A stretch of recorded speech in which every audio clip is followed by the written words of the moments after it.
how we define sex. According to the Cambridge Dictionary, sex is listed as the activity of sexual intercourse. Sexual intercourse is defined by Merriam-Webster as heterosexual intercourse involving the penetration of the vagina by the penis. So, essentially, the definition of sex is just the definition of penetrative heterosexual sex. So what does this mean? Why does it matter how we define sex in the dictionary? Well, think about it for yourselves. What do you count as sex? When you're thinking to yourself, the people that you've had sex with, what acts are you thinking of? For a lot of people, this centers around penetration.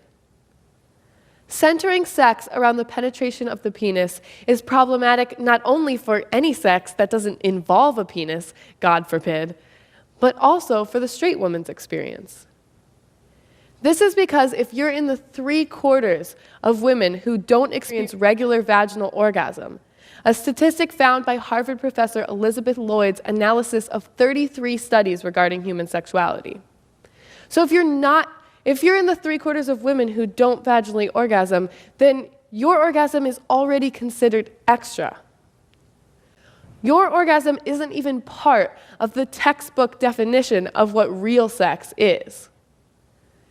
The significance of the clitoris as the main and most consistent form of female pleasure and orgasm has been proven time and time again, from researchers like Alfred Kinsey to the survey studies of Brianne Foss.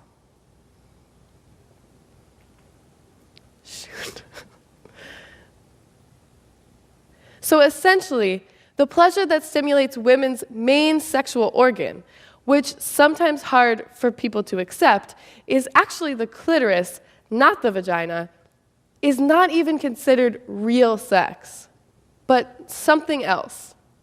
Foreplay. Something extra.